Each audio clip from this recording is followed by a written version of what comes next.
alcohol, la la la la la la. Just line 'em up and we will drink them all, la la la la la la. But my mother always said, if you want to drink all day, you best start in the morning, son, 'cause that's the Irish way. We don't get drunk, we get awesome, and every other mother will agree. We don't get drunk, we get awesome, so order up around for you and me. We don't get drunk, we get awesome, and every mother must agree. We don't get drunk, we get awesome, so order up around for you and me, and you and me, and you and me. Let there be whiskey! Hey everybody! Welcome to Nerds with Alcohol. I'm Chris. I'm Russ. And this is episode 174. 174, guys, in the Nerd Basement. This is Quarantine episode number 4. We guys, we are still streaming episode number 4. Streaming episode number 4, yes. Well, we are still under quarantine, but we are also, this is our 4th Twitch stream live, and seems to be going well so far. So welcome for those of you guys who are joining us for the first time. Hopefully there's a few joining us for the first time. I don't know. We had to take a look at the we don't have anybody in the chat room just yet, but who knows, you know. Could still have people watching, who knows. So yeah, we're still under quarantine. Yep. And we will be for the rest of the month. It is today is the 21st of April. So we will be for the rest of the month. At least there is rumors that Governor Gretchen Whitmer may extend the stay-at-home order through to mid-May. So give it another 2 weeks after that. Hopefully that's the case. But we did get some good news yesterday. Which was that they said that they are seeing a flattening of the curve, and at least in Southeast Michigan, the hospitals are reporting that they are seeing less cases come in. Well, that's good. Yes. That's good. I did hear, that on some of that we could be in, if we do open the states too early, because there are states like, I guess, Georgia at the end of the week is going to be opening certain things early, or certain things, you know, I don't know if it's everything, but certain things are going to be start opening, because the Orange Overlord did detail out a plan of a multiple step plan of slowly opening things, you know. Yes. Yeah, it's not like May 1st or whatever the date winds up being is gonna hit and boom, everything's back open. That's not the way it's gonna work. Even where I work, we've got over 5,000 employees, and they're talking about a staged comeback where exactly. Some people will come back, then some people will come back, then some people will come back. Yeah, but they have said that there could be a if we do this too soon, there could be a secondary infection where it spikes again. So and we wind up right back where we are now. Right, exactly. For even longer. Yep. You know, or do it again. So hopefully that is not the case and that won't happen.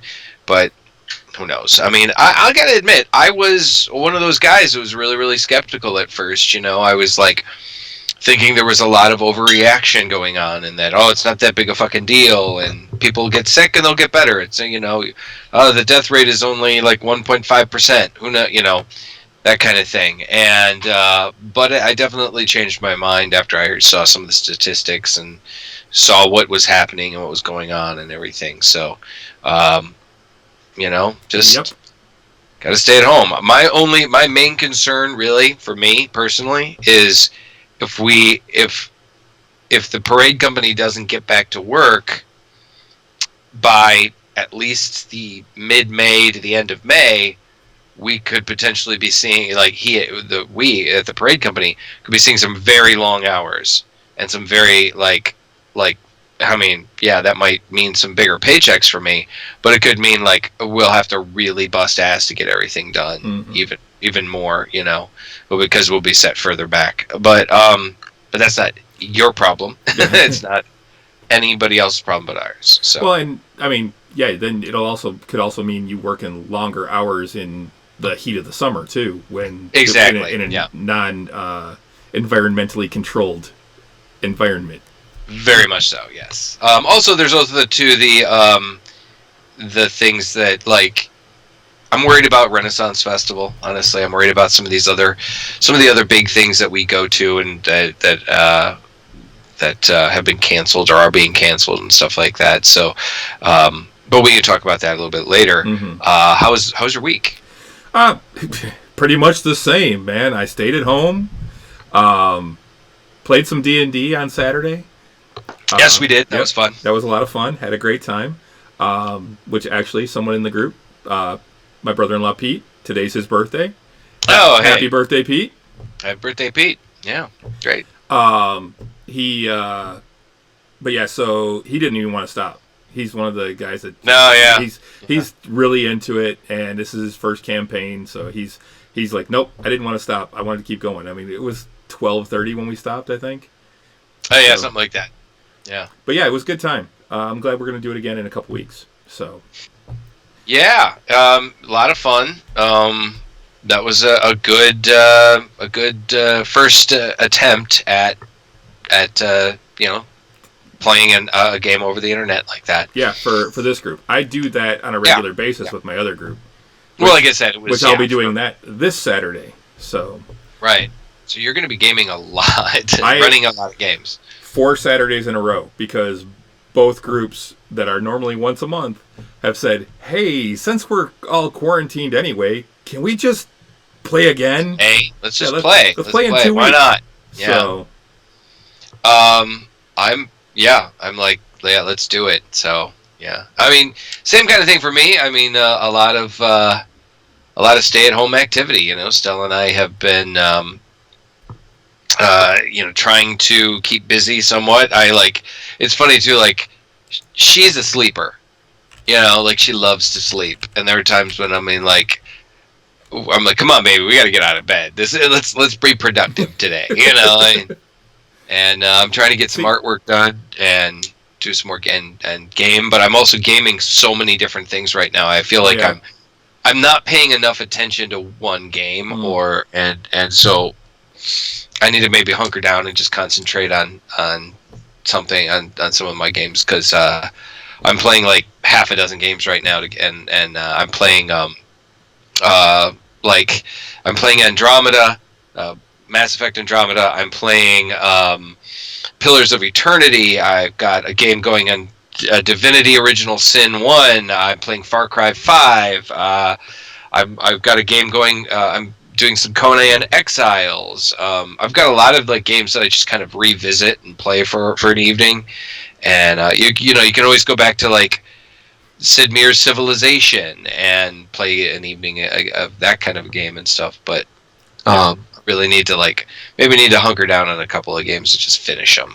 Well, and that's the thing. I've gone back to a few games. I've actually had to take a break from console gaming because the thumb that I... Because your thumb! Well, when the chiropractor fucked it up a couple years ago, it still acts up once in a while. And it's been acting up quite a bit lately. So I've had to take a break from actual console gaming. But I've gone back to my PC, and I've been starting to play Star Wars Old Republic again. Right. And I'm now actually also playing... I started up MechWarrior Online again, and I'm absolutely loving it. I'm having a blast. I suck ass at it. I mean, I am horrible. Matter of fact, I've thought about actually streaming some games and just titling it, Watch Me Get My Ass Kicked. Because that's pretty much what happens. Although I'm getting a little bit better. Well, that's good at least. Yeah. But I've also started playing with a couple of buddies. So they started getting back into it, so now I'm getting on there, and we've tried dropping as a group. We actually succeeded on that once, but usually you're waiting too long, so we just all try and time it. One of us we'll all be on Discord talking, and one of us will count it down 3, 2, 1, then go, because it's always 3, 2, 1, then go. It's not 3, 2, 1, go. It's but we actually do have that conversation a lot. Wait, is it 3, 2, 1, go, or 3, 2, 1, and then go? Yeah, are we going on 1, or is it 1, then go? Yeah. But yeah, what we do is we time it, and then we see what teams we wind up on, and usually it's 2 of us on one team and 1 person on the wrong team. Okay. But it's been a blast. It's been a lot of fun because we still sit there and chat with each other and all that even while we're playing. So Right. Exactly. It's a way to stay social while being stuck at home. Yeah, that's for sure. I mean, because that's what we got to keep doing. We got to keep being social. Well, and that's kind of what we came out of with this. Right. I mean, we decided we've been talking about doing this for a year or more, and we finally decided to go ahead and do it because of social distancing. We were going to be on Skype anyway, so what the hell? Let's give it a shot. Yep. Exactly. Actually, I've been having a lot of fun doing it. Yeah. Short of the frustration of making sure everything works right, but actually, it seems like we've got it down now. I'd say for the most part, so that's good. Yep. I'm gonna do the phone muting thing because I forgot to do that. Gee, a surprise! You forgot to mute your phone. At least it didn't go off before we, or at least not that I heard. No, not yet. So, but just got to make sure. So, what are you drinking? Let's just get right into it. I am drinking something. I don't have a can or a bottle to show because this is actually a beer that Renee actually picked up for me today while she was out because she's actually been doing a little bit of work back at the meadery. But today, one of our favorite breweries, the Royal Oak Brewing, was doing growler fills. And so we actually got a couple of growlers, and this is actually one of the beers that I absolutely love. Jeremy does a great job, and for those of you that don't know, there is another video, I think it's still up on Facebook. It's our 100th episode, and we were actually at the Royal Oak Brewing and had Jeremy on, the brewer there. Mm-hmm. Yeah, that was a great day. It was a great day. Along with Paulie Brady, who is the lead singer of Stone Clover, who does our opening and closing songs. Right, and he's also been a brewer. Yes, he is a brewer and all that. So, but I will hold up the beer. This is their 90 shilling ale. It is absolutely fantastic. It's a nice brownish color. It's a lighter brown. It definitely penetrates light. It is clear as can be, and it has a very malty aroma. You get all the malts on the nose, and it's all malt. It is all malt flavor. It's a little bit sweet, but not cloyingly sweet. This is a Scotch ale. It is a Scotch style, and traditionally it's served in a glass called a thistle, which has a little stem. And then it's got like a little ball at the bottom, and then it goes up into like an angled top. Right. So, right. It's a great way to drink it. It really does taste great out of those glasses, and they're like 20-ounce glasses. So, but this is I think like 9.2% ABV. Jeez. It's a high one, yeah, but it's a high one. Not the highest I've seen that you drink, but still. No, it's substantial. Yeah, it's still a good one. And I absolutely love this. If you are in the Michigan area, and once this is all over, if you have the chance to go to Royal Oak Brewing, if you haven't been there, their beer is phenomenal. Jeremy is a great brewer, does a great job with all the beers that he does. I also picked up their Doppelbock today, which is another great one. I love their IPA. Their red is fantastic. Their Kolsch is incredible. They do. They haven't been able to do it this year, but every one Saturday a month they do what they call Kolsching Hour, which is they serve the Kolsch, which is a lighter beer, golden in color, a lot more akin to your typical American beers, but with a whole lot more flavor. They serve it in traditional glasses, which are these small thin cylindrical straight up glasses they only hold like 6 ounces, I think it is, but it's like $2 for each one, and basically you just go up and you get a Kolsch. You don't order Kolsch, you just get a Kolsch. There's people walking around, Jeremy the brewer, a bunch of the bartenders, waitstaff, they all walk around with these trays with Kolsch's in them. And they just, if they see that you have an empty one, they grab the empty glass, put another one down, and just put a mark on your coaster. and then when you're done, you just take the coaster up. They add them up, and it's $2 a beer. All right. And it's a great time. It's a very social event. Cool. And they usually do it out on their patio. Someday we'll get back to those social events. Yes, I can't wait. Yeah. Right, right on. Well, I'm Pepsi? Doing the Pepsi thing again. We keep meaning to go to the store and just have not. Although Stella and I did say to each other, we should get drunk. Oh yeah, we haven't done that. In fact, Stella and I we've never actually been drunk together. So we figured we'd go to. Yeah. Oh yeah. We've both been, particularly she, because she's a little bit more of a drinker than I am, but she's been tipsy in front of me a few times. But I remember one time I came home and she had a couple of her friends over and they had been drinking wine, and I got in and she was definitely had a bit to drink. It was really funny. But yeah, we figured we'd kind of make a romantical night of it and stuff, and probably do some drinking and kind of make a night of it. But so that will probably be a thing, and maybe I will review the whiskey or whatever I will end up getting for it, because for my money, better to buy like whiskey or something like that, or scotch, maybe a nice scotch to drink that, and just as opposed to drinking a crap ton of beer or cider and then getting all bloated and stuff and just going ugh. So that's for my money anyway. I mean, I know you like to drink because you like the taste. Yes. You're not like drinking to get drunk. You appreciate beer and whatnot for the taste, and that's cool. Me, I've never been a big drinker, so.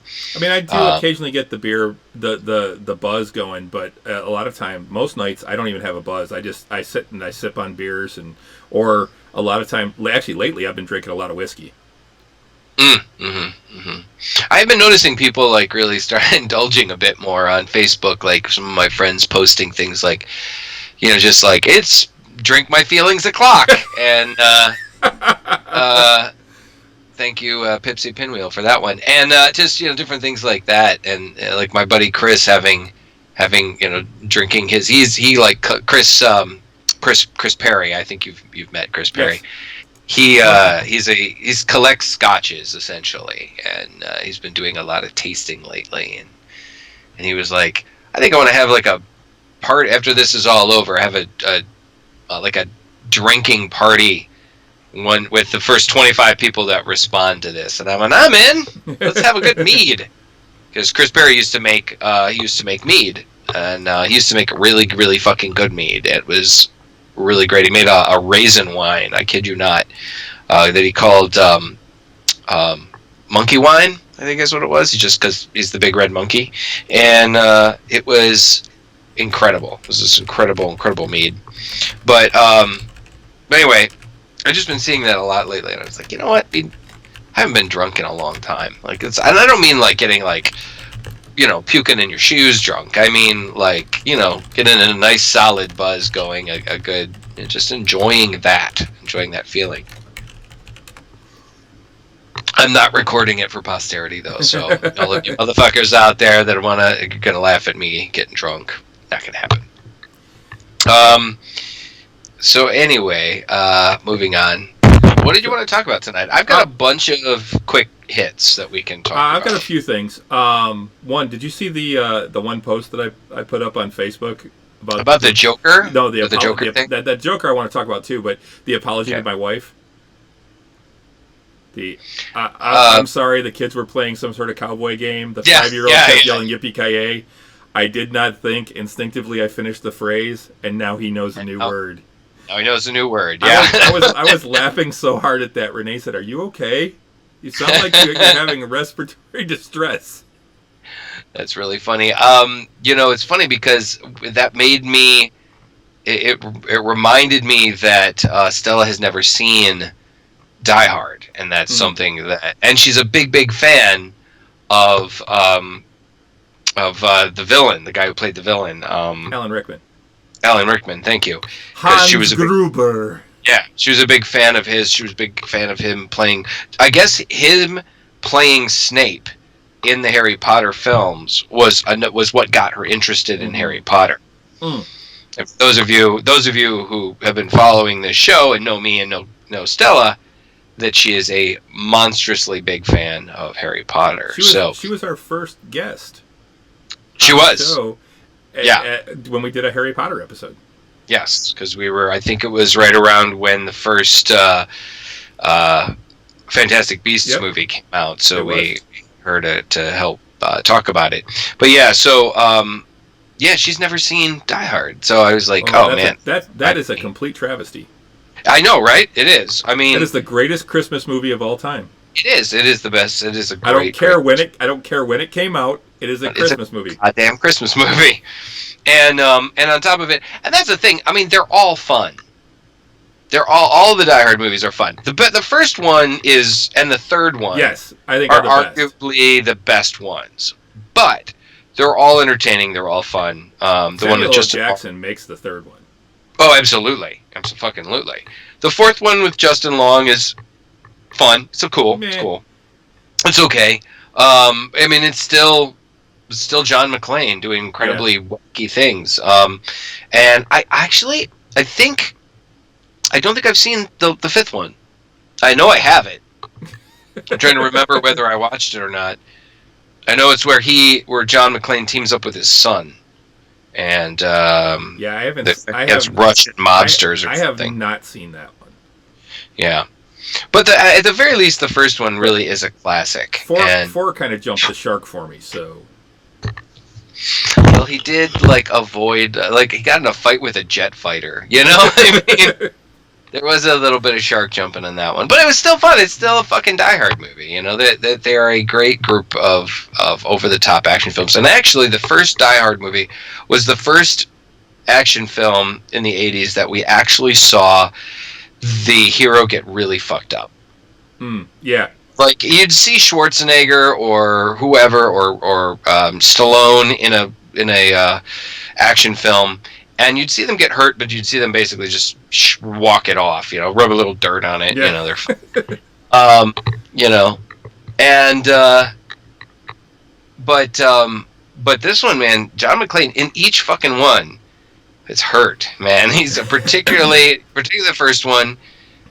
Particularly the first three. The first three, he really gets jacked up. That whole glass scene where he's picking glass out of his feet. Oh, that still to this. Every time I see it, I'm like, ugh. Yeah, yeah. When he and Sam Jackson, Zeus, are tied up, and he pulls like a piece of metal shaving out of his arm to use to pick a fucking lock. You know. It's like, and you just gotta holy fuck, you know. I mean, it's the dude gets John McClane gets messed up a lot, and so they are that. If that's one thing you can say about those, at least they're realistic in that he gets hurt and he shows it, you know. So yeah. So one of the greatest, man. Some of the greatest, you know. Yeah.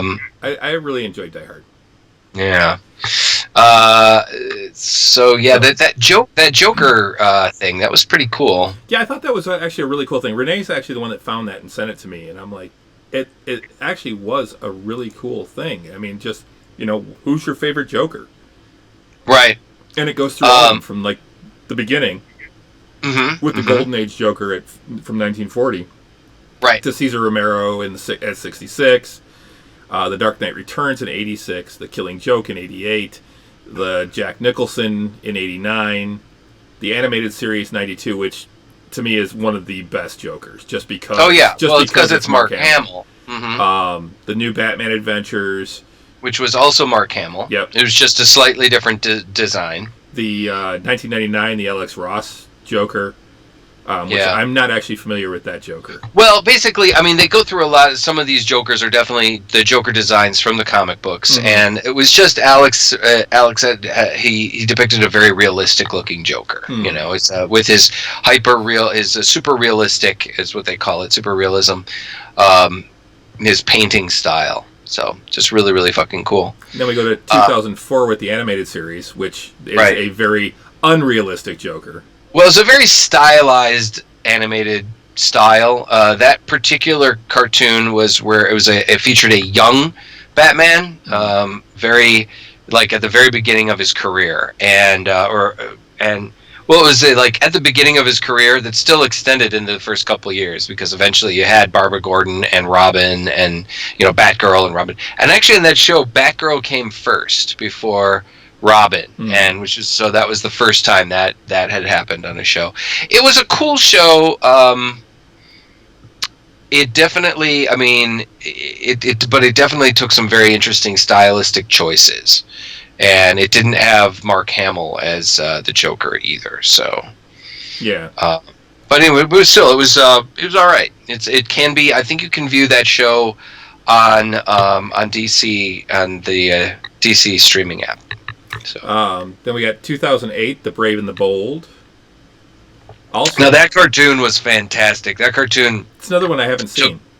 Well, it had Diedrich Bader as the voice of Batman, and Diedrich Bader, you'd probably know him more so from the Drew Carey Show. He was on the Drew Carey Show. He's done a lot of acting, a lot of character acting. He's the security guard in Jay and Silent Bob Strike Back. Yes, he is. Oh, what a lovely teapot! Yeah. He's really wacky and out there. He was actually in the Beverly Hillbillies movie as Jethro. Yep. The guy's he's got some comedic chops, but he's also got a very distinctive kind of a deep voice. He's done a lot of voice work, and he played the Batman. He did a great job. And the Brave and the Bold was a great cartoon because it made a lot of comic book references. It had a lot of like really smart references and everything, and the tone of the show was that you could have the kids could watch it and enjoy it, and then the adults could really, really get into it too because of the referencing and stuff. And he had Booster Gold, a lot of great guest stars too. And that was the point of that show, is The Brave and the Bold. It was like Batman teaming up with other heroes, like Plastic Man and Booster Gold and Blue Beetle, and just about, and they were mostly all like lesser heroes that you didn't know so much about. Like, you didn't see him teaming up every week with Superman. He teamed up with a lot of other heroes, and it was very much Batman being a mentor figure to a lot of these characters too. So Brave and the Bold was a lot of fun, and they lent a lot of the design element to a lot of the design element was very much like in the early days of Batman in the 1950s look. Yeah. So the picture of Joker there looks like an old time mobster type of thing. Yeah, and like he's a broken nose and. Yeah, and it, like I said, it's very much like how he looked in the late 40s and early 50s.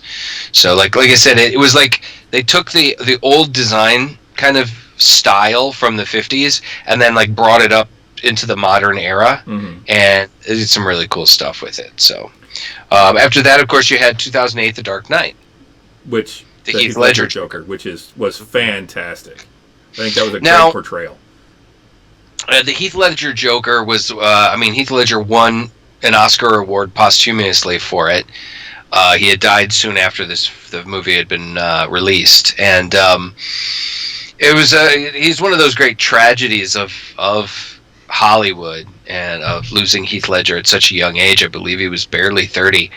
And but it was such an amazing performance. He was also one of those examples of diving deep, and he was a character actor, and he or a method actor, and he just really dove deep, and it's a very powerful character. And actually, Jack Nicholson, he spoke to Jack Nicholson because Jack Nicholson had played the Joker in 1989, and he wanted to get his take on playing the character and everything. And Jack even warned him, saying, "Listen, you can get lost in this character. Be careful." And that's what, unfortunately, one of the things that happened to Heath Ledger is his depression took over. Excuse me, and and it took a really dark turn. So it's a shame. It's a real big shame that we lost him at that point. So, but then we go on to the. Excuse me again. Don't worry, I don't have Coke. I say no, it's because you're drinking Pepsi and not alcohol. Yeah, it's probably true. I need alcohol to kill the germs. But in 2009, we had Arkham Asylum Joker. Yes. Which was actually a pretty good Joker, I think. I agree. And it was also voiced by Mark Hamill. Yep. He had returned to the role after of saying the Joker. He was done. Yeah, that was that got him to come back and play the Joker. He hadn't done it in a long time. And he hadn't done it in, like 10 years or something like that, I think. And it was a really great. I mean, he did the Joker through all of those games.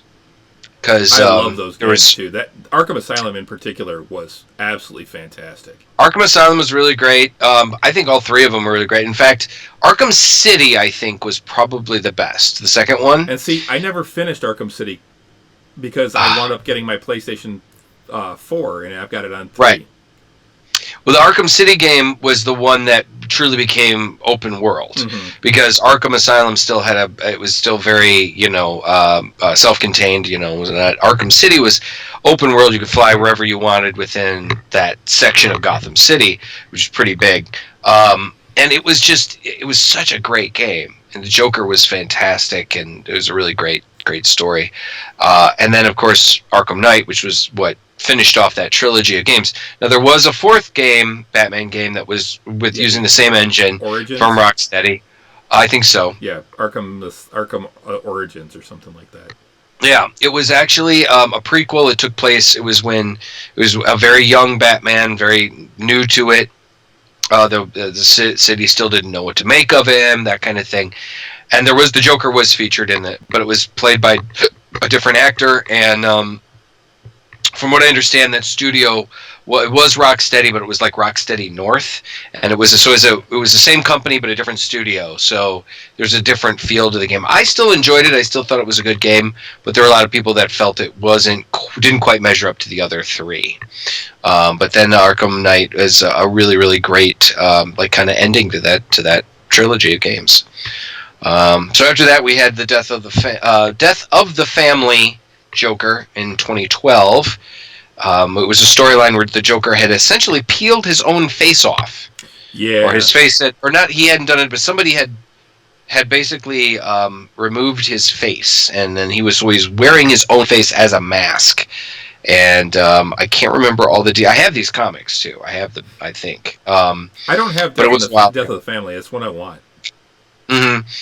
It was a cool storyline. It dealt with the fact that, and the idea that, and as Endgame too, the next Joker too, it kind of hinted around to the idea that there were more than one Joker that Batman was never aware of. That there was actually 3 Jokers, and at different points in his career, and so that it's lending to that idea. And they still have still yet to explain that. It was one of those things that the Batman figured out by sitting in Metron's chair. Metron was the new god, who was basically the god of knowledge and information. And Batman sat in the chair of Metron and learned so many things. One of which was that there are supposed to be apparently there's 3 Jokers, and it associated a lot of that the Joker actually has some sort of healing factor, and it's one of the reasons why he's been able to keep coming back. And I don't know, there's a lot of questions that still haven't been answered about that storyline and that idea. So after that, what do we have after that? 2016? Suicide Squad. Yeah, Suicide Squad. We got Jared Leto's depiction of the Joker in the Suicide Squad. Now, personally, a lot of people came down. There was very much two schools of thought on this. There's some people that hated it, and people that really liked it. And there is very little when it came to in the middle, And I personally liked Jared Leto's performance as the Joker. What I didn't like was the aesthetics. And I'm the same way. I liked how he portrayed the Joker. Yeah. But I hated the aesthetics. And the one thing I had a problem with, one of the other things I had a problem with was the grill, the metal grill that he had. Yeah. But I think it was you that actually brought up the fact that, he's had his teeth busted in by Batman so many times, he'd have to have... You would have extensive dental work. Yeah. You'd have to. I mean, that he'd go into the prison, and he'd probably be all busted up. His teeth would be busted up and stuff. And some dentist, so the prison dentist would say, yeah, well, we got to fix this guy's teeth. Or Arkham's dentist. Hugo Strange would have come in and said, let's give him some metal teeth. Yeah, or something. Yeah, or even so, or he'd come out. One of the many times he'd escaped, he'd go see a dentist and go, "Give me a smile," things like that. And he'd go. Now the Joker, one of my things, and I've talked about it before, is like I don't think that the Joker would be covered in tattoos. Yeah. I think that's one of those things that the Joker is a agent of chaos. He is too chaotic. He would not want something as permanent as a tattoo, on his body. I also didn't care for the way he dressed. I thought he looked like a punk, but at the same time, a friend of mine did say that the Joker, he pointed out the fact that the Joker, when he was created, he was a mixture between a clown and a crime boss. And a lot of the criminals that existed in the 40s were dandies, man. They dressed in really nice suits. A lot of particularly mob bosses, crime bosses, they were in very fancy suits and everything. And the Joker has always been one in the comics for looking good and having fancy outfits and stuff like that. The purple suit with the green accents. Right, exactly. And so this modern Joker represents a similar kind of thing in that a lot of criminals stereotypically are thugs or crime guys. Criminals are they wear they dress like that. They have he was dressing like more of a modern criminal or modern gang banger and that kind of thing. That's what I got was more like a gang banger type. So I could kind of understand where they were going with that, even though I didn't care for it.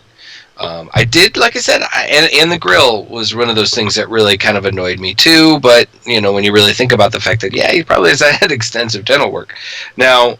But overall, I thought that Leto's performance as the Joker was still pretty solid.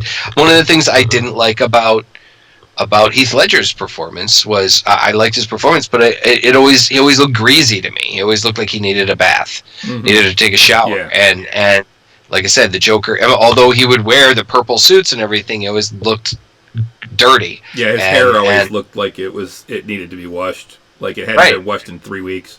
Right, exactly, and that's one of the things. Joker is a dandy. He likes to look good, and because he's a performer. It's showtime. It's always showtime with the Joker, so he's got to look his best. So that's one of those things that, But overall, like I said, they both did their own takes on the Joker, and they were both very, very good at what they did. So after that, we have a much lighter kind of Joker. We have the Joker of Lego Batman in 2017. It was goddamn hilarious. Now, I don't think we're talking about the Lego Batman video games because he appeared earlier. That was the movie, and it was really funny because it was very much like a relationship. He was making it all out like he and the Batman had this relationship, and what do you mean you're seeing other villains, and stuff like that, and it was really, really very funny. I can't remember who did the voice of him right now, but it was quite funny. You might want to handle this one because I know you followed Gotham a little bit tighter than I. This one I actually have a problem with being on here because 2017 Gotham Jerome was never the Joker. And they made a big point of that when the producers and show creators and showrunners, when everyone was pointing out that Jerome was, they introduced the Joker, and they said, no, he's not the Joker. And that was the thing. He really wasn't. He was the setup for who eventually became the Joker, which is his brother, Jeremiah, 2 years later. So yes. Well, you got to admit, he did get his face cut off, which is what they're showing there in the thing. Is he actually did get his face cut off, and he started a whole movement, but he wasn't actually the Joker. And the thing is that the guy that played him, who also is the one that did the mocapping and voicing for the new Star Wars game, which is one of the reasons why I have a hard time playing that game, is because all I can see is Jerome and Jeremiah from Gotham when I play it, but he was fantastic actually in that role, and I'm like, oh, I can see him being the Joker. He is. Yeah. He actually did a really good job. That was the problem that people had with it, is like he was doing a really good job playing a Joker-like character, even as Jerome, and then later as Jeremiah. He kind of sold it as, this is a proto Joker here, and he was even roughly, a lot more similar in age that it would make sense. Yeah, he would have been about probably maybe 10 years older than Batman. You think so? Yeah, I think because he was in his 20s, and Bruce was still only like 15, 16. Okay. I would have put more like maybe 5 years at the most, because it just, I remember I did see the episodes where they introduced Jerome, and he still seemed like a teenager to me. He didn't, like, maybe a couple years older than Bruce, but not too much older. When they actually get into Jeremiah, you get to see the difference a little bit, because he's a successful mechanical engineer, and okay. What's a little closer, that is a little closer to the original origin of the Joker, too, is that the Joker was, he was a dude that worked at Ace Chemical, and he was, for a while, as a chemical engineer, but he really wanted to be a comedian, and, that kind of thing. But anyway, so then you get into 2018. We skipped over to Jeremiah in 2019, but in 2018 we had Batman Ninja, with the Joker from Batman Ninja. For those of you guys who didn't see it, this is a story. It was an animated film that one of the many awesome DC animated films where Batman and his various partners and villains get trapped in a alternative world or alternative time in feudal Japan, and they use their science and or powers and whatnot to empower themselves, and it got dumb. It got really wacky and wild, but it was definitely made. It's basically an anime, a Batman anime, and it was made by an anime studio in Japan. It was voiced by American actors, but they did a true fucking no bullshit Batman anime. And if you like anime, you'll love it. And if you like anime and you like Batman, you'll probably love it. Me personally, as not being an anime fan, I had issues with it because I'm just kind of like, what the fuck? Because it went pretty far afield. Yeah. But at the same time, it was Joker turning like an entire like Japanese house thing into a giant robot was. They create mechs. Yeah. They create fucking mechs in feudal Japan. Yeah. The Penguin, the Joker. I think Poison Ivy does too. I mean, it was like, it was way nuts. So, and they're there for quite a while too. They're there for like a year or something like that. So, but yeah, it's pretty spectacular. And then, of course, last but surely not least, we have the anime weird for sure. Yeah. Oh, absolutely. And then we have the most recent film. Well, let's go back to Jeremiah just for a second, because 2019 Jeremiah, I kind of touched on him.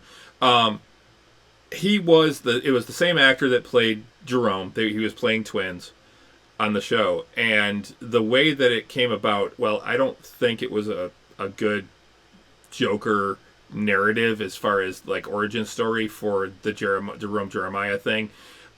Basically what happened in the show, and I still haven't finished the last season, so I don't recognize the bald Jeremiah here.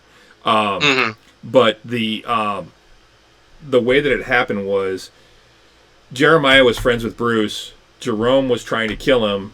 Jerome got killed. Jeremiah was basically put over the edge by Jerome and his death, and became even worse than Jerome was. And that's how he became what actually wound up being the Joker. Oh, okay, cool. All right. He actually tried blowing up all of Gotham. Jeez. All right. Nothing like, go big or go home, shit, fuck. So, let's see what else. And then, of course, all right. So last but not least, of course, we have the 2019 movie, just Joker, featuring what's his name? Joaquin Phoenix. Joaquin Phoenix, correct, as the Joker. Now I gotta admit, Joaquin, yeah. It was originally River, I think, wasn't it? No, River was his brother. River was the brother that died. This was Leaf Phoenix. It was what? What's that, babe? Yeah, I know it's Joaquin. But originally, yeah, he was Leaf Phoenix. If I tell remember her to get correctly. on and just mention it in chat. Yeah, you should just mention it in chat, babe. She doesn't know Twitch. The wind-up weapon Joker dentures. Yep, that's true. But yeah, what was it? Joaquin Phoenix, the Joker film. God, it was really good, and he certainly deserves deserved the attention that he got for it. It was an amazing performance. I still haven't seen it. It's really, really good, but you do have to. There is a similar to Gotham. You have to remove yourself from the standard continuity of the Batverse of DC's Batman, because he would have been minimum 30 years older, well, minimum 25 years older than Bruce. He's playing a man in his probably early to mid 30s. And Bruce in this film is like 7 or 8. Well, his parents are still alive, so Bruce is a little boy, and the Joker is. There's a lot of questions that are about the Joker's parentage, and there's a lot of things that they take a lot of liberties, let's just say. Mm-hmm. And I don't want to spoil anything unless you haven't, for you, because you really need to see this movie. There are a lot of people that feel like that it's a great treatise on because it takes place in the mid 80s, but it's a great treatise on how people with mental issues are treated. Mm-hmm. And about the problems with the system that we have, and so that's really, really good. It's really good for that. Now there is one Joker that's missing from this. What is that? Also 2019, and it's Harley Quinn. So. Yeah, the Joker for the Harley Quinn. Yeah, this was probably made before that came out. Yeah. And that's a great Joker too, but it's also a more comedic one. Yes. And it's a funny thing to say, oh, this is a more comedic Joker. The Joker is supposed to be this, funny character. No, he's not. No, he's not. He's not. He is a psychopath. The Joker has strayed away from being the clown prince of crime. Because that's what he was. The clown prince. They lightened him up in the 70s. Right. And then the 50s and 60s, and then he started getting dark again in the 70s. Well, no, it wasn't until The Killing Joke that he got really dark again. He was really comedic in like the 70s and stuff. Right. No, he was. The Batman started in the 70s. The Batman started getting back into his roots of being a darker character. Yeah. And that meant all of his other characters, all the other characters in the Bat universe were coming with him. Because the comic books very much kind of followed the suit of the 60s TV show for quite a while. The 50s, the character of Batman, the comics of Batman became very sci-fi. He would go to other planets, and he would deal with a lot of really high-end sci-fi stuff, because at the time it was post Seduction of the Innocent. It was post when Frederick Wertham kind of almost destroyed the comic book industry and the art form. So the comic creators made Batman very light and very kind of, like I said, very sci-fi. And then the TV show came around, and then the show... yeah, sometimes you just can't get rid of a bomb. Yeah, it's just, oh man. And yeah, so the TV show came around, and it became... And the cartoon, or the comic books reflected very much like the TV show, until the 70s, when Neil Adams and as one of the iconic artists of the time, started to return Batman to his Dark Knight roots. and we started seeing characters like Ra's al Ghul and were created, and Talia, and then characters like the Joker started being returned back to where they should have been, which was a villain, a scary, dark, murderous character. Mm-hmm. We saw a little bit of, depending on who was writing it or drawing him, you'd still see the Joker be a little more comedic, but overall, he was a psycho, and the Killing Joke was what probably cemented that. It was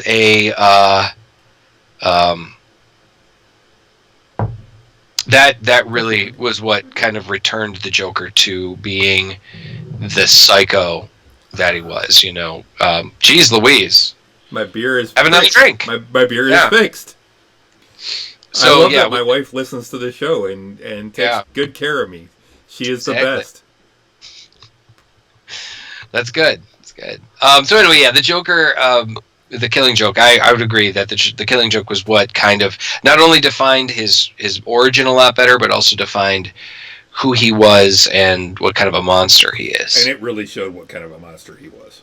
Yes, very much so. And I love that they got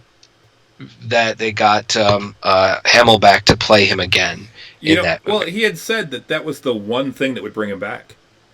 Doing the Killing Joke, and he's like, I couldn't say no. All right, so now that we've gone through all of these, and just to wrap this up, so do you have a favorite Joker? Me personally, it's a hard question to answer. I think they've all kind of brought stuff to it. I'd say my favorite Joker was probably Mark Hamill's version from 1992. But that's a very difficult kind of question to answer. At least as a portrayal, as of the acting of him, I think he was the one that captured the Joker, his voice, his mannerisms the best. I think Heath Ledger was probably the most realistic Joker. The most realistic, like, comic book version of the Joker, that we've seen in on film and whatnot. Even more so, I mean, Jack Nicholson did a very did a really good way of mixing the comedic with the psychotic more than anything else. But because once again, that was kind of what the Joker was at the time. Is a lot of he still was like elaborate death traps and a lapel flower that squirted acid, that kind of thing. He was still very much like that, but he was still a nut bar. Heath Ledger's Joker was still more like a real psycho, like a psychotic criminal. That was probably the most realistic depiction of what I like. If you take this comic character and put him in a real setting, this is what it would be. But that's what those movies were about trying to make Batman as realistic and as possible. Mm-hmm. Yeah. For me, I'd have to say the same thing. I mean, I think Hamill's Jokers, actually, all of Hamill's Jokers, for what they were. For 92, the 92. Joker for the animated series, his portrayal of the Killing Joke Joker was absolutely the greatest psycho Joker that I've ever seen, and the video game Joker was fantastic. But as far as live action goes, I would have to say that it's Heath Ledger. I think he just nailed the character, and other than the look, yes, I wasn't crazy about the look of him, because it looked like he always had makeup smeared and his hair was greasy. I liked his portrayal of the Joker really well. I mean, the whole I'm gonna make this pencil disappear. Yeah, I love that scene. It's gone. It's great. I mean, that was the thing. Yeah, the only thing that I would say, like I said, is that if he'd cleaned himself up a bit more, because that's one of the main things about the Joker, is that he's a showman. Mm-hmm. He always looks his best, and that's the thing. His suits always look disheveled and like they needed to be cleaned. Right, exactly. And building on the whole Mark Hamill thing, I have to agree. I think the video game version of the Joker is just the logical extension of his depiction of the Joker from the cartoons. It's just like, I mean, if they had just taken those cartoons, the cartoon Joker, and put him in the video game, that's what happened. It's pretty much just what happened. So yeah, Mark Hamill still these days, I'd still say he's the best one. Mm-hmm. You know, we've had different actors play him. There's a couple like we didn't mention, like Tony Hale did the voice of the Joker from Batman Ninja. He did a pretty good job, but it wasn't the same. Tony Hale is you'd know him from he was on Chuck, and he was he was like a manager that was kind of a real prick on the TV show Chuck, and he was on Arrested Development. He played the youngest brother of the family. So, and then of course, and I think it's Alan Tudyk does the voice of the Joker on Harley Quinn. Yes, I believe it is. Yes. So, who's also just a hugely talented voice actor. Yeah, he's really, really great. And Alan Tudyk, I mean, he's just one of my favorite actors of all time. He's really, really fantastic. They did forget a couple of them. There's also there's been a few animated. They've done some more animated movies, and they've had a few other actors play the Joker. Mm-hmm. They haven't quite been as resonant as Mark Hamill. And that's the thing. I think these are like the big ones that people would recognize. Most probably, yeah. So, all right. Well, anyway, we should probably move on. I could talk about Batman all night. I'm sure you could. Been wearing the Batman T-shirt. That's see. Right. I'm wearing my my Paladin shirt made by. This is a little plug for Scott's show. His backwards there. It's from Artworks Arcana. Oh, is it? Yeah. Okay. And but it's my really, really cool T-shirt from my buddy Scott, who does these amazing T-shirts. Has he done a monk one yet? I think he has. Okay. Yes. I'll have to look because I was going to get that for Renee. I think he's done pretty much everybody now. Okay. For the most part. So yeah, guys, if you want to check out some cool D&D themed T-shirts, he's got all of the he's done all of the alignments, and I believe he's done all of the Dresden. He's done all of the character classes, and he's been on the show a couple of times. Yep. So yeah, moving on. What else did you want to talk about? Well, the only other thing I was going to bring up was the well, actually, a couple things. One, the Hero Forge Kickstarter that we've talked about in the past with the color printed minis that they're doing. They've actually released the early access ahead of schedule, even with COVID going on. They have been able to release the early access ahead of schedule, and I got access yesterday, and I can't fucking stop playing with it. Well, that's awesome, man. It is so cool. I've already colored up one of the one character that I actually play in another game, my Minotaur Cleric. I've actually colored him up, and he looks absolutely fantastic. Well, that's cool. Yeah, you should put a picture in the Discord. Yep. That was pretty cool. And it looks great. I eventually I want to get some ones made for my characters that I'm playing. Yeah, it's a lot of fun, and I mean it'll be open to everyone eventually. It's just that I get extra access now, and I can order a fig whenever I want to. I'm waiting till they get more stuff out because they're still adding things on. Right. Yeah. More and more options. More and more options. So I'm gonna wait probably at least a month because I think they figure they're gonna have everything done by the end of May. Cool. Very cool. Yeah. I mean it is a very, very versatile creation engine, and now we've got a couple. I guess there's a couple of copycat companies out there now too. So watch out for that.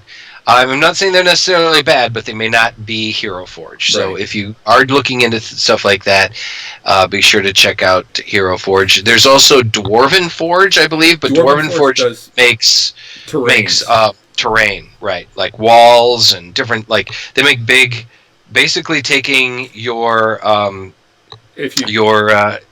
battle map and making it epic level. If you've watched Critical Role, it's what Matt Mercer uses to make his maps. Yeah, exactly. So that's a little bit different. Hero Forge minis, Dwarven Forge maps. Yep. And along with that, couple things. Renee and I actually, thanks to partially to Cavill and his post about painting minis, got Renee and I back into painting last weekend. And, that's really cool. And actually, we had a great time painting, and I really want to get back to it because I'm halfway through the next one that I'm doing. But I finished up my one vampire, and he looks fantastic. Yeah, I'd love to get back in doing that, but I've got too many other things that I'm working on right now. And along with that, I've decided that because I've got all this spare time, I'm gonna pick up another hobby. So I actually ordered a 3D printer today. You ordered a 3D printer? Uh-huh. So I'll be starting to print. Well, that's going to be fun to play with. That's going to be fun to play with. It's mostly to make minis and stuff for basically our game. So Sure.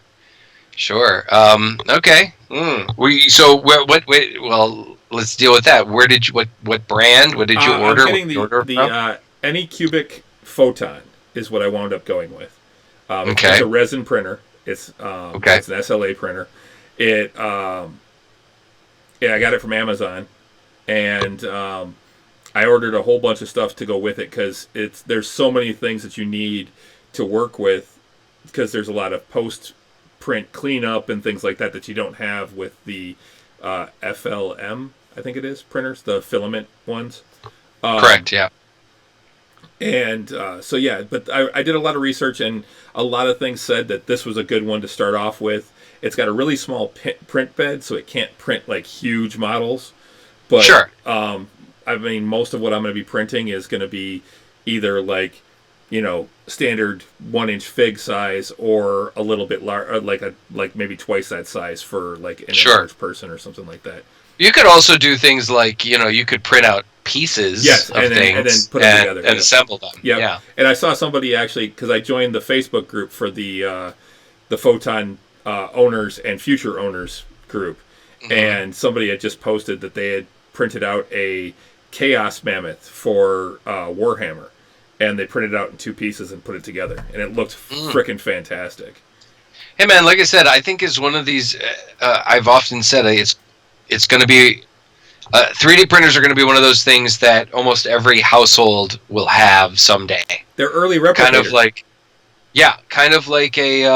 of like microwaves. Yep. Like in the early 80s when everybody started, I don't need a microwave, blah blah blah blah blah, and then, but now everybody has a microwave in their house. It may be a VCR that has gone away, but still it's a VCR. Right. Nobody had a VCR in the late 70s, early 80s.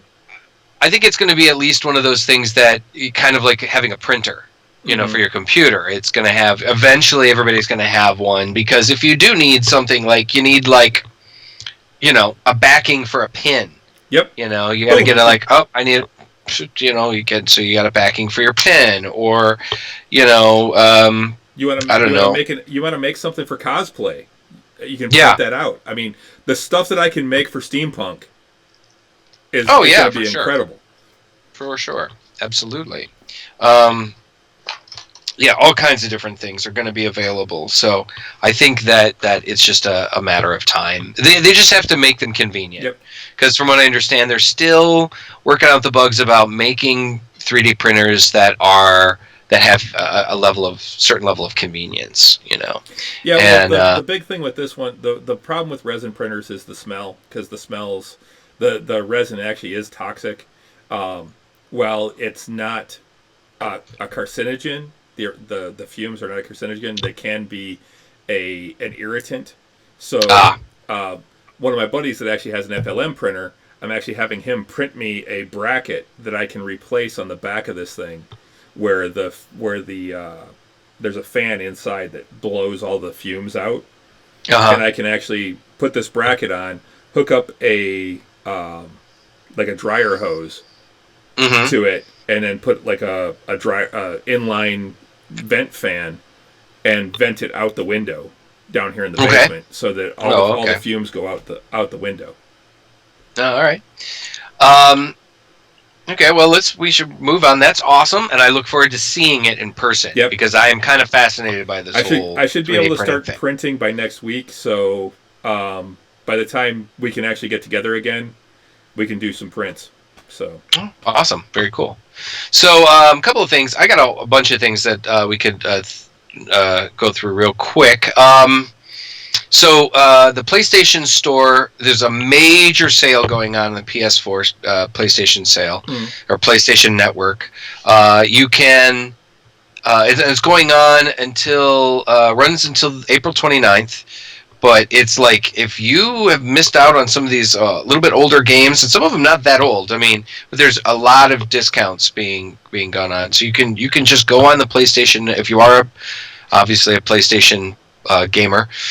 Go to the PlayStation Store. You check out all of the incredible sales. Things half off, 75% off. An example is Marvel's Spider-Man Game of the Year edition for $20. That's great. Oh shit! That's great. I'll be going on and buying that tonight. $20, Game of the Year edition. That's Spider-Man and all of the DLC. Yeah, and you'll get a good. It's a lot of gameplay. I mean, and I really enjoyed that game. Time to break the brace for my thumb. There you go. Monster Hunter World is down to 15. And the Iceborne Master Edition, which contains both the base game and the Iceborne expansion for little over $40. A bunch of Activision games have been added to the sale. Call of Duty Modern Warfare is discounted to $45. Crash Bandicoot Insane Trilogy is 50% off at $20. One of 2019's best games. I haven't played Crash since way back when. Right, yeah. They just kind of gave it a big reboot. One of 2019's best games, A Plague Tale Innocence, is down to $20.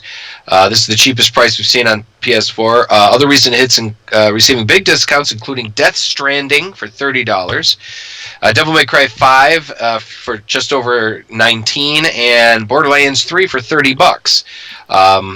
There's a lot of stuff. There's a big list. Let's see, just kind of Kingdom Hearts All-in-One package, a collection that features 10 Kingdom Hearts experiences, including Kingdom Hearts 3, for just $30. Oh, wow. Now we're talking for $30. Kingdom Hearts 1, 2, and 3, plus their various different, like, the other, like, kind of smaller games that they made. Like, there were some... There were like 1.2 games and 1.5 and, kind of things like that. Games that kind of fell in between. Pete actually has that, and I've never played them, but he absolutely loved it. He was raving about it when he got it. Really? Yeah, he's like, this is so cool. I played he's a huge Kingdom Disney Hearts. fan, so. Okay, I played Kingdom Hearts 2, and I have Kingdom Hearts 3 on my shelf over here. But just to go through real quick here, gonna go through some Assassin's Creed Odyssey Ultimate Edition, down from $120 to $30. BioShock the Collection from $60 to $12. Borderlands 3 from $60 to $30. Death Stranding from $60 to $30. Devil May Cry 5 from $40 to $19.59. God of War, the new God of War, from $20 to $15. Grand Theft Auto 5 which was honestly, like I've said before, recently completed the game. It's an amazing game. Grand Theft Auto 5 Premium Online Edition, down from $30 to $15. There's a whole bunch of them here. Kingdom Hearts All-in-One package, down from $100 to $30. I mean, I might do that. Well, I've already got Kingdom Hearts 3. Renee just posted we're getting all these tonight. So yeah, The Outer Worlds. This is a new game. It's kind of similar to Skyrim and Fallout, made by Obsidian. It's gotten really great reviews. I have it. I haven't played it yet. It's down from $60 to $40.19. Red Dead Redemption 2 Ultimate Edition from $100 to $40. Damn. Yeah, Uncharted: The Lost Legacy from $20 to $15. I gotta get back into Red Dead. You really do. Vampire from $60 to $15, and Witcher 3: The Wild Hunt Complete Edition, down from $50 to $15. Guys, if you're a big gamer, this is the time to do it. Now, of course, these are downloads, so make sure you've got enough room on your hard drive. Moving on. I got 4 terabytes for my PlayStation now. You'll be fine. Yeah. You'll be fine. I have 2 terabytes. I have 5 for my Xbox, and I've got another 5 terabyte drive just waiting for what I need it for. Jesus Christ, man!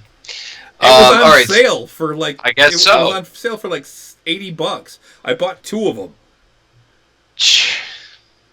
All right, so one of the big news here that they have officially canceled the San Diego Comic-Con. San Diego Comic-Con, the biggest pop culture convention in the world, has been canceled. Yeah, someday. Has been canceled for the year. It was supposed to run the end of July, like July 22nd, 23rd, something like that. It's a 4-day con 4 or 5 day con in San Diego. Pretty much takes over the city for most of the week.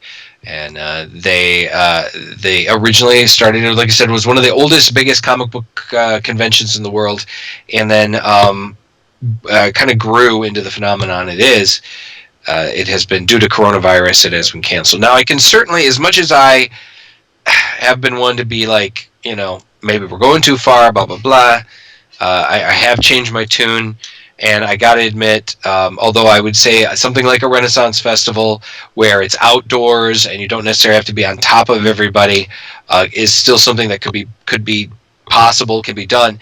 A convention where there are over 100,000 to 200, I believe there's over 250,000 people show up to the San Diego Comic-Con. It's just not possible. There's no way you can have 6 feet distance. There's no way you can have any kind of social distancing at that convention. We've been to many cons here in the Detroit area. They are giant fucking petri dishes. Oh, absolutely. That's all it is. It is just a germ factory. How many people talk about being sick after going to a convention?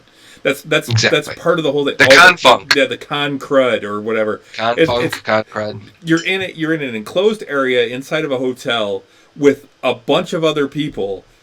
You'll see like the celebrities sitting at their tables with antibacterial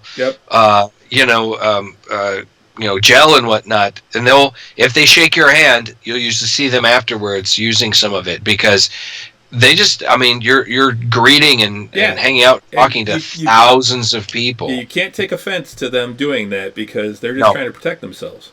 Right, exactly. There's so many celebrities I've seen that come home from a convention, and they'll talk about, like, on Facebook, or they'll talk about on YouTube or whatever about getting sick. I've seen it. The Critical Role people do it. Mm-hmm. So anyways, just wanted to talk about that. It is a big deal. It's a big. There's a lot of my friends a lot of people that I know that make a living vending at conventions like this, that are finding their livelihood at least for the next 6 months or so in jeopardy, and that's one of those things that we have to remember and consider. So be sure to buy online. Let's see. We got your local restaurants. Support your local artists. Support your local anything that you can. Your not so local ones. Yeah, or if you not so local ones. Yep. If you like, if you like an artist and stuff, and they from Oregon or from California or from Texas, and they've got an online store, man, consider purchasing from them, in their online store. Yep. But anyways, I got a bunch of things I want to get through real quick. Bunch of quick hits. The Venom 2 movie has gotten a title and a new release date. Originally it was supposed to come out on October 2nd. It is now Venom 2, now titled Venom Let There Be Carnage. Oh, damn, they're already bringing in Carnage. Yep. Yeah, did you not see Venom? I did see Venom, and I was upset that...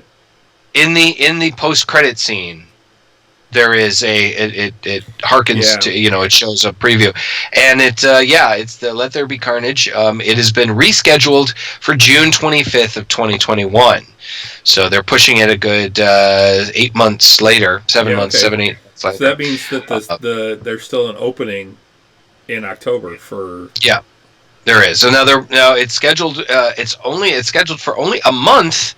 Roughly less than a month before the Spider-Man sequel, the new Spider-Man sequel, which is scheduled for July 16th of 2021. So, Let There Be Carnage, starring Tom Hardy, reprising his role as Eddie Brock Venom, and Woody Harrelson will be playing Cletus Cassidy, Carnage. So, the movie will be directed. Okay. The movie will be directed by Andy Serkis, who is famous for playing Gollum, and for playing Ulysses Claw in both. He made Claw cool. He did. He really did. He was awesome in both Ultron, Age of Ultron, in Avengers Age of Ultron, and he was also in Black Panther. So, let's see, moving along, though, the advance review of DC Universe CW's Stargirl, their season premiere. Now, they got, there's a review of the first 3 episodes. Most of the reviews have been somewhat positive that I've read. I've read about 3 different interviews. They've been relatively positive. The Newsarama gave it a 6 out of 10, saying the pilot has got a lot of great potential.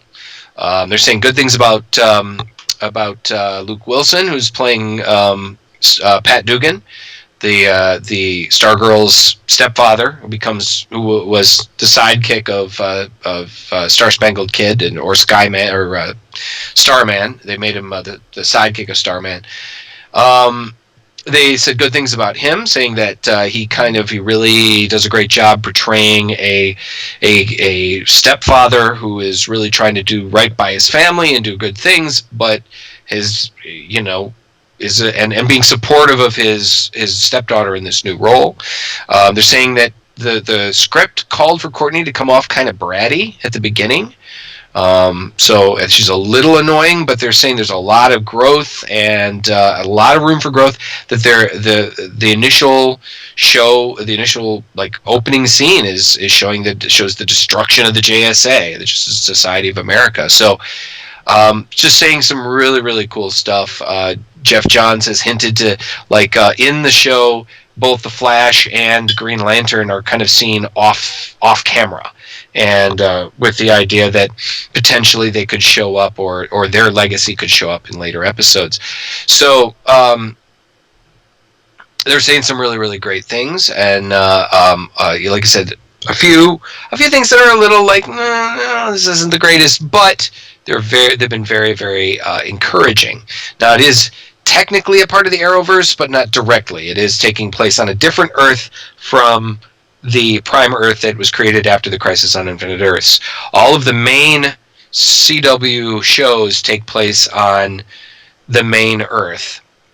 So Supergirl, Arrow, The Flash, Legends of Tomorrow, and Batwoman, and Black Lightning all take place on the Prime Earth, I believe, and this one is going to take place on a new Earth too. So we should see some crossover, but not a ton of crossover. So, but still looking good.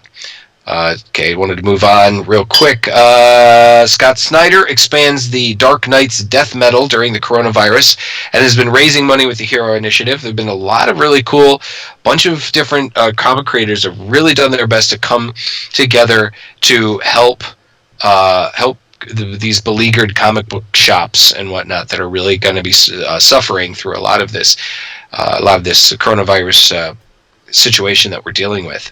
So he's expanding, I believe, pretty much expanding the death metal event. Probably going to go longer once they resume limited publication. Now, to state, let's see, where was it? Now, Diamond Distributing is still targeting a mid to late May distribution mark. So about a month from now, they're saying Diamond could start or could go back to work and distributing comics. That's what the comic companies are basically waiting on. But DC has also said that they're going to start publishing new comics on April 28th, which would be a week from tomorrow. The new era kicks off Tuesday, April 28th, with 3 new issues. Daphne Byrne, number 4, The Dreaming, number 20, and Batman Giant, number 4, along with planned reprints of Batman 89 and Nightwing 70. On Tuesday, May 5th, the main DC superhero line returns. I'm not going to go through all of the listing, but it's basically the things that should have been printed a couple weeks ago. They were also saying that DC is planning to distribute them without Diamond. If Diamond doesn't go back to work by then, they're planning on using 2 smaller distributors that they used to work with before. And there's a bunch of people that are kind of like, I don't know. I don't know if this is going to work. So we'll see. This is going to be kind of a big could be a potentially clusterfuck catastrophe, but we'll see. Comic books will come out again. It's just, we just don't know exactly when. Let's see. HBO Max has got a launch date set. HBO Max will be the new streaming service that's been set for May 27th, as reported by Variety. The service will be launched at $14.99 a month. Tag is where HBO meets so much more. HBO Max is more than just a streaming service of HBO or its current HBO Now streaming service, but rather will work as Warner Media's de facto premier streaming service with content from across the multimedia company's portfolio. Classic content includes Friends, Big Bang Theory, South Park, most of the Studio Ghibli films, The Wizard of Oz, and DC Films' Joker and Suicide Squad. Comics-related TV shows scheduled to debut on HBO Max include the second season of Doom Patrol, shared with DC Universe, a new Boondocks cartoon, a 3-part animated Aquaman King of Atlantis, the live-action DMZ series, 3 more new shows that haven't been specified as live-action or animated, DC Superhero High, Strange Adventures, and as yet untitled Green Lantern. So those could be either live-action or animated, we don't know. HBO Now subscribers who bought it through HBO will get access to HBO Max for free, as well as AT&T and Charter Communications customers who subscribe to HBO. So I get HBO through Amazon. I don't know how that's going to affect it. I would imagine. I get it through Google, so I'm not sure how that'll affect it. I mean, I already pay $14.99 a month for the HBO subscription. Same. So hopefully it will just carry over in HBO Max. Yeah, it'll just change. It'll just switch over. So hopefully that'll be the case. I'm going to be supporting it because it's going to have a lot of content. And I have a lot of streaming services. If I get everything from HBO on there, yeah, then at the very least, I'll if I have to, I'll drop HBO Now HBO Now and go to HBO Max. Well, like I said, I hopefully if you have HBO Now, you're already paying that amount. Right. They'll just go, okay, here's HBO Max now. Hopefully that'll be the case. So the Batman, the Flash, and the Shazam sequel they've reshuffled the dates for those, for this new Batman movie, the Flash movie, and the Shazam sequel. The Batman is pushed back almost 4 months, going from June 25th of 21 to October 1st of 21. October 1st is the same theatrical window as last year's The Joker. The beleaguered The Flash is shifting up a month, going from July 1st, 2022 to June 1st of 2022. Okay. So it's actually going back a month. Lastly, the announced Shazam sequel has been delayed 7 months, going from April 1st of 22 to November 4th of 22. That would place it just 6 weeks before the Aquaman sequel on December 16th. Wonder Woman 94 and Suicide Squad remain on their August 14th, 2020 and August 6th, 2021 release dates, respectively, and for now possibly due both having already finished principal photography. Warner Brothers previously placed Black Adam on December 22nd of 21, and DC Super Pets on May 22nd of 22. Now just 2 weeks before the Flash. So we could see some more juggling of that as well. Yeah. Let's see. So they've still postponed the New Mutants. Still no date for that. November 6th for the Black Widow. We already talked about that. March 19th of next year for Morbius now, and February 12th of 2021 as well for the Eternals. So we're going to see a lot of shifting of dates and times for superhero movies. Has fucked everything up. Yeah, for sure. Okay. Oh, the DC Universe's Harley Quinn is coming to DVD. The first season of such a good fucking show. It really is. So it's no longer exclusive. So you'll be, for those of you who don't have the streaming app, you'll be able to get Harley Quinn on DVD and Blu-ray. Coming up soon, actually, June 2nd, it'll be released. The set features all 13 half-an-hour episodes of season. I have to say that I was skeptical of that show before it came out, and yeah, me too. After watching the first season, it's one of those shows that usually it's Saturday during the day. I'm like, oh, we have a Harley Quinn. Let's watch it. now because it is such a brilliant fucking show. There's a couple of episodes that are every once in a while you get an episode that's like, but for the most part, every episode is just fucking hilarious. Absolutely hilarious and really, really fun. They're just great writing. Not for kids. No, totally not for kids. It is. There's a lot of swearing. There's a lot of graphic violence. There's some. I wouldn't say there's not a whole lot of sexual content, but there are jokes and comments and stuff like that. I mean, you're not going to see a ton of. You don't see nudity. No. For the most part, but it is very graphically violent, and it is definitely a comedy. The whole Poison Ivy Kite Man relationship thing is just fucking hilarious. I still haven't watched season 2 yet. I've been kind of like, I don't know, just kind of holding off, but dude, you gotta watch because it is. Yeah. Oh, I will. I just it's something I unfortunately I don't have an the DC streaming app isn't on anything that I have that I can watch on my TV. Oh. So I have to watch it on my computer. So I'm just kind of waiting till I can sit down and get a Chromecast, dude. Yeah. That's what I do. Fine. I have a Roku. I cast it from my phone to the TV. It's on Roku. I know. I have a Roku. It's just I haven't set it up, and I don't know. Get off your ass. I just get everything through my PlayStation. Doing? You got Corona quarantine. Get off your ass and do it. It'll take 5 minutes.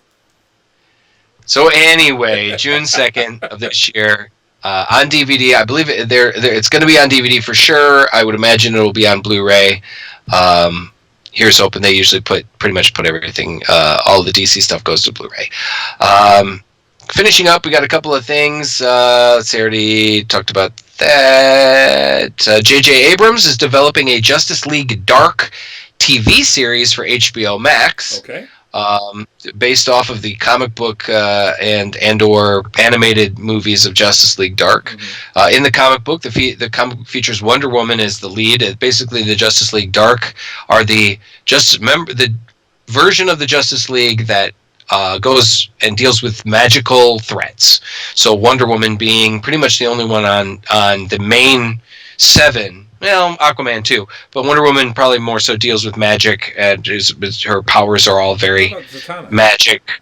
Zatanna she's actually on the team on Justice League Dark, but she's not one of the big 7. You got Superman, Batman, Wonder Woman. You got Martian Manhunter, Aquaman, Flash, and Green Lantern. Those are the big 7. Wonder Woman is probably the most magical of the group, so she leads that along with Swamp Thing. John Constantine, he shows up sometimes. Zatanna, Man-Bat was an interesting choice. Although he's science-oriented, he takes a very scientific look at magic, so that's kind of a cool perspective. Also, Detective Chimp. He's become one of those characters. There's one of those characters that came up out of the 50s and whatnot that has had like a resurgence in popularity, and he's actually been a pretty cool addition to the team. JJ can't do dark. He loves lens flare. That's true. He does. His girlfriend won't be in it. No, probably the not. lens flare. Mm-hmm. So anyway, Abrams is working on this. It says. Bad Robot signed an overall first look deal with Warner Media. Oh, yeah. So there's he's got a big deal with them. He had a deal with Netflix, and Warner Media came in and he told Netflix to fuck off. Pretty much, yeah. So, set in the Justice League Dark universe. So basically, this could be pretty fucking cool. Honestly, the Justice League, they've had several different iterations of Justice League Dark for the last since the New 52. This newest version is actually really fucking cool. They like I said, Zatanna, Wonder Woman, Swamp Thing, Man-Bat, Detective Chimp. They've had a number of Constantine has showed up as a guest. They've had a lot of the magic heroes have shown up and been really cool. Dr. Fate was in there, really cool. So there's that. Pretty much the last couple things here before we sign off.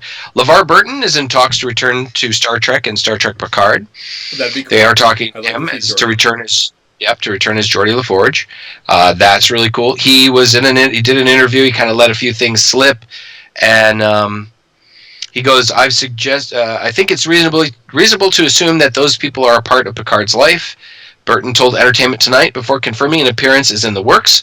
Well, what the hell? Absolutely. You'll see us all. That's pretty much, he said that. Now, we've already seen, of course, we've seen 7 of 9, who never actually was on Next Gen, but is still part of the universe. We've seen Riker and Troy. But, so hopefully we'll see, and we've seen Data, of course. Yep. But hopefully we'll see Geordi. We'll see Data again, though. No, we will not see Data again. We may see Brent Spiner again. Yes. Playing Soong. But we won't see Data again. But hopefully we'll see Worf and Geordi. Hopefully we'll see Dr. Crusher. Hopefully like to see Worf, but I don't think it's going to happen. He said that he would return if it was if it was good. Oh, did he? Yeah, he said it he just doesn't want it to be bullshit, you know. So, I mean, and they offer him enough money. I mean, he visited the set. There's pictures of him visiting the set on the day when they were shooting the scene, the Riker and Troy show episode. He and Geordi he and LeVar Burton both showed up on set to visit. So my bat list kills all threats to Picard. Stop! Stop. So I've suggested to the producers that we find Geordi in a position where he's teaching, passing his knowledge on to other people, Burton explained. We'll see. Alex Kurtzman and the folks in charge are doing an amazing job. Yeah. When they call whatever it is they want me to do, I'm pretty sure it's going to be spectacular. Burton went on to confirm that no filming has taken place, and his appearance is still in the negotiation stage. And then several other cast members, including Maria Sirtis, Jonathan Frakes, and Brent Spiner, appeared in the first season. So there's that. Last but surely not least, Star Wars: The Mandalorian Season 3 is in the works. Season 3? Pre-production. They haven't come out with Season 2 yet. I know, but Season 2, I believe they've finished. They're done with filming Season 2. We've got a few months and it'll be out. Pre-production has begun on the third season of Disney Plus's Star Wars: The Mandalorian, and the already completed second season is announced to debut this October. Still 5 months away. However, the Hollywood Trade reports that Season 3 is already in the works, with an unnamed source stating that showrunner Jon Favreau has been writing for Season 3 for a while, and executive creative director Doug Chiang has been creating concepts for the season for the past few weeks. So, fucking awesome. So, like I said, just wanted to do a bunch of quick hits before we go. I'm super thrilled and really excited about pretty much everything we just talked about. Yeah, I'm looking forward. It was such a good show. The first season was so good. I can't wait for the second season. Oh, man. There's already a third on tap is awesome. Well, we've said before, Mandalorian is really the Star Wars what we should have gotten. It's I loved what Ed said. It was the closest thing to the season 2 of Firefly that we're gonna get. You know, it was really, really spectacular, really, really great. I can't wait to see what we're gonna get. Yeah, that's cute as fuck. Renee made me do this. That's really great. Nothing like quarantine hobbies, you know. But yeah, it's just we're seeing some really great stuff coming out, and I couldn't be more excited. We've got a lot of with the CW, the new CW shows, all of the superhero shows except for Arrow, which they ended, have been renewed. We got some really great stuff coming up for that. With the new Stargirl coming up, there's, even though COVID-19 has kind of thrown a monkey wrench into a lot of plans in Hollywood, we're still seeing some really, really, really cool stuff coming out, and things we can look forward to keep us entertained while we quarantine. So I don't know. I think is that about it? We got about it. I'll do it. All right. Well, thank you for joining us again for our fourth quarantine show and our fourth Twitch streaming show. Hopefully you guys are enjoying yourselves. I know I am. I am too. We're going to keep doing this even probably after the quarantine's over. Our plan is to keep streaming every week on Tuesday. Absolutely. So yeah, exactly. 8 o'clock every Tuesday night. Come and see us, and of course we will release the shows on YouTube a couple of days later. But of course you can download and stream our show at any places you can find quality podcasting. Ladies and gentlemen, we are on iTunes, we're on the Google Play Store, we're on Spotify, Stitcher, iHeartRadio, radio.com, and of course you can stream and download our shows directly from nerdswithalcoholshow.com. And you can find us on most of the social medias. Sorry, I'm responding to chat right now. You can find us on Facebook, Nerds with Alcohol Show. You can find us on Twitter, @DrinkingNerds. You can find us on Instagram, Drinking Nerds. On Untapped, just search for Drinking Nerds, send us a friend request, and we'll get you added. And we are now on Twitch, Drinking Nerds, as well as YouTube, Drinking Nerds. Exactly. All kinds of good stuff. Guys, yep. Well, thanks again. Tell all your friends about us. Please come back and see us again. And Chris, great show. Yeah, it was a good show. Yeah. So I think on that note, until next time, Slancha. That was pretty good. That was a good one. Yeah, All right. Have a good night, everybody. Good night.